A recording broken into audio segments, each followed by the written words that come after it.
Rasulullah bertanya, siapa wanita yang paling bagus? Wanita yang paling bagus. Wanita yang paling bagus tuh kayak apa? Kalau bahasa kita wanita yang paling cantik tuh kayak gimana sih? Para sahabat Nabi bingung menjawab. Ada yang ngomong mungkin dalam hatinya berkata, mungkin sholatnya ya, mungkin puasanya, mungkin semuanya pakai mungkin. Pada bingung, pada noleh ke sana kemari, tidak bisa menjawab wanita yang paling mulia itu seperti apa. Sayyidina Ali juga tidak bisa menjawab. Semuanya pulang ke rumah masing-masing. Sampai di rumah Sayyidat Fatimah Zahra, seperti kebiasaannya wanita solehah, kalau suaminya datang yang ditanya adalah dapat ilmu apa, bukan dapat duit berapa. Sayyidat Fatimah Zahra bertanya, wahai suamiku, apa yang kau dapat dari ayahanda? Apa yang kau dapat hari ini dari Rasulullah? Lah ini kalimat yang harus dibiasakan oleh para istri tuh. Bang, dapat ilmu apa? Kan begitu. Sayyidina Ali menjawab, kami dapat banyak, cuman kami juga dapat pertanyaan yang kami semua tidak bisa menjawab. Pertanyaan apa? Wanita yang paling mulia itu seperti apa? Wanita yang mulia itu seperti apa? Dijawab oleh Siti Fatimah Zahra, aku yang punya jawabannya. Apa? Dibisikkanlah di telinga Sayyidina Ali. Seketika itu wajah Sayyidina Ali berbinar-binar senang, wajahnya berseri-seri, mata berbinar-binar. Aku menemukan jawaban. Pasti aku nanti bakal dibanggakan oleh Rasulullah karena sudah punya jawaban. Di esok harinya ketemu lagi dengan Rasulullah. Siapa yang sudah punya jawaban? Para sahabat Nabi masih bingung. Tiba-tiba Sayyidina Ali berkata, kami punya jawaban ya Rasulullah. Siapa wanita yang paling bagus? Dijawab, wanita paling bagus adalah yang tidak pernah melihat laki-laki dan tidak pernah dilihat laki-laki. Rasulullah paham siapa yang ngasih tahu. Siapa yang ngasih tahu? Sayyidina Ali malu. Yang ngasih tahu tentu orang yang paling dekat denganmu ya Rasulullah. Sayyidat Fatimah Zahra yang membisikkan bahwasanya wanita mulia adalah yang tidak pernah melihat laki-laki dan yang tidak pernah dilihat laki-laki. Maknanya apa? Bukan tidak melihat seperti ini, maknanya apa? Kalau dilihat laki-laki nggak senang. Dan kalau ada laki-laki tidak penasaran, siapa itu? Oh hidungnya, oh bukan itu rendah. Dan wanita mulia adalah di saat dilihat laki-laki itu merasa tidak nyaman, bukan malah goyang pinggulnya yang dihentakkannya. Ini wanita-wanita rendah, malu kalau dilihat. Kalau merasa ada laki-laki memperhatikan, merasa risih, itu iman di dalam hatinya, itu kemuliaan, itu wanita mulia. Itu maksudnya, bukan lalu menutup, tak boleh dilihat, aku harus di kamar saja. Bukan, keluar dengan cara yang wajar, dengan mahram, dengan kelombongan wanita, dan danannya tidak pamer, yang sederhana. Akan tapi lihat, di saat diperhatikan laki-laki merasa risih hatinya. Kalau semua yang ada di tempat ini merasa seperti itu, itulah pecinta Sayyidat Fatimah yang sesungguhnya. Sekarang rusak zaman. Wanita keluar semuanya pengen pamer apa yang ia miliki. Sudah begitu ngaku, aku pengikut Rasulullah, aku sering hadir marhabanan, maulid Nabi, ribuan manusia yang datang, aku insya Allah dapat syafaatnya Rasulullah. Tapi nggak nyambung dengan Sayyidat Fatimah Zahra. Jadi kita harus berusaha untuk menjadikan diri para wanita-wanita ini merasa tidak nyaman, tidak senang kalau tubuhnya diperhatikan oleh kaum pria.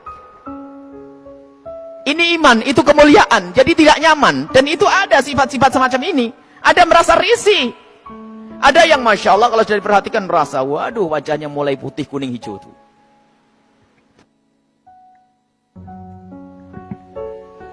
Ada kalau sudah diperhatikan laki-laki berubah semuanya. Mulai cara berjalannya, mulai cara ininya Masya Allah. Sampai cara ngomongnya di model-model. Pasti itu wanita yang tidak pernah kenal Sayyidat Fatimah Zahra. Dan ini maksudnya tidak melihat dan tidak dilihat itu adalah menjauhkan dari hatinya rasa senang pamer dan dananya. Sampai suara pun dijaga.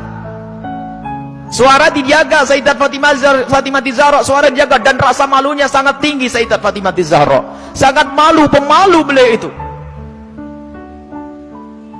Pernah suatu ketika berada di teras rumah, bukan di teras, karena rumah jangan dianggap kayak rumah kita. Sebab rumah Rasulullah dengan Sayyidat Fatimah Zahra kalau digambarkan, kalau Masjid Nabawi ini segede ini dulu tuh. Masjid Nabawi kurang lebihnya seperti ini, seperti Masjid Taqwa ini sebelum dikembangkan. Jadi rumah Rasulullah itu Rumah Sayyidat Fatimah Zahra ada 5x5 di situ. Seberangnya ada rumahnya Sayyidi Aisyah, di belakangnya ada rumahnya Sayyidah Saudah. Kemudian nanti istri Rasulullah yang lainnya ada dijajar begitu. Jangan dianggap rumahnya di kampung sana, di kota sini, bukan. Jadi rumahnya hanya kecil-kecil begitu. Sehingga ada fitnah yang pernah disebar bahwasanya Siti Fatimah Zahra pernah ditendang Sayyidina Umar bin Khattab. Ini kan fitnah pada Sayyidina Umar. Memangnya nggak ada yang denger yang lainnya? Oh, kecil begini, kalau sampai Siti Fatimah sampai jerit-jerit nangis pasti kedengaran. Ada ya sekelompok orang yang berdusta mengatakan Siti Fatimah Zahra meninggal karena dipukul oleh Sayyidina Umar bin Khattab, perutnya sampai keluar. Ini lucu cerita ini. Dipikir rumahnya itu di kampung sana ya, kampung sini, bukan. Itu loh rumah Siti Fatimah. Kalau ada di sekitar masjid ini, mepet. 5x5, 4x3, rumahnya itu rumah dipikir rumah kayak apa begitu, bukan. Jadi rumah Rasulullah dan semua keluarganya itu kalau dikumpulkan hanya 200 meter. Allah. Dan sangat sederhana. Nah itulah, suatu ketika Sayyidat Fatimah Zahra berada di depan kamar, di depan rumah bersama Asma binti Umais. Asma binti Umais itu adalah bekas istrinya Ja'far At-Tayyar. Di saat itu ada jenazah yang lewat. Dan di saat ada jenazah yang lewat, tiba-tiba Siti Fatimah menangis. Dan menangisnya nggak kira-kira. Sampai Asma ketakutan. Kenapa wahai binta Rasulillah, wahai putri Rasulullah, engkau menangis seperti itu? Ada apa? Kenapa engkau menangis? Baru setelah reda bisa menjawab, aku menangis, aku nanti pasti akan mati. Tentu engkau akan mati. Engkau akan mati. Bukan masalah kematian, tetapi aku tidak ingin nanti seperti itu. Kenapa dia? Lihat, semua orang yang meninggal akan diperlakukan seperti itu, dibungkus dengan kain kafan, lalu diangkat di kepalanya manusia, lekuk-lekuk tubuhnya terlihat. Alangkah malunya aku nanti jika aku mati, lalu diangkat di atas kepala manusia, lalu lekuk-lekuk tubuhku terlihat. Oh, mikir lekuk tubuhnya. Subhanallah. Setelah mati itu yang digambarkan, bukan waktu hidup. Ini ngaku pecinta Fatimah Zahra, ngaku pecinta Sayyidat Fatimah Zahra, tidak pernah merasa risih lekuk tubuhnya dilihat orang.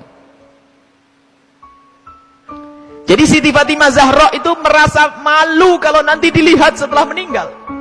Lalu Asma bercerita, wahai Fatimah, waktu aku di Habasyah, aku melihat ada orang itu, kalau ada orang meninggal, itu dibuatkan satu kotak. Kemudian mayat dimasukkan ke dalam kotak, kemudian ditutup pelepah korma, sehingga tidak kelihatan itu. Kalau bahasa kita keranda. Mendengar jawaban seperti itu, Sayyidat Fatimah Zahra sangat senang dan menyambut dengan kegembiraan. Asma, aku berwasiat, kalau aku mati nanti, tolong dibuatkan aku seperti itu. Dan akhirnya setelah Sayyidat Fatimah Zahra meninggal, Asma sendiri yang membuat untuk Sayyidat Fatimah Zahra. Dan inilah di dalam sejarah disebutkan bahwa pertama kali orang pakai keranda di dalam Islam adalah Sayyidat Fatimah Zahra. Bukan masalah pertamanya, tapi kita harus tahu maksudnya apa. Ini loh yang penting. Maksudnya adalah menjaga kehormatan. Padahal juga nggak apa-apa orang mati, kelihatan auratnya pun tidak dosa. Orang meninggal tidak ditanya lagi oleh Allah, akan tapi rasa malunya Sayyidat Fatimah Zahra sampai menghantarkan beliau untuk berwasiat kalau meninggal nanti agar dibuatkan yang demikian ini. Dan termasuk wasiat yang lainnya apa? Agar dikubur di malam hari. Tidak ingin, masih ingin, takut kalau dilihat oleh orang. Inilah Sayyidat Fatimah Zahra. Jadi rasa malunya luar biasa. Dan ini pendidikan dari Rasulullah SAW. Memang kita harus banyak mencontoh beliau. Rasa malu ini mahal. Kalau sudah malu ini dicabut dari seseorang, maka semuanya akan dilakukan dari keharaman. Rasa malu ini kemuliaan, malu yang sesungguhnya. Malu kepada Allah, malu kita melakukan kemaksiatan. Dan malunya seorang wanita itu adalah kemuliaan. Siti Fatimah adalah suri toladannya.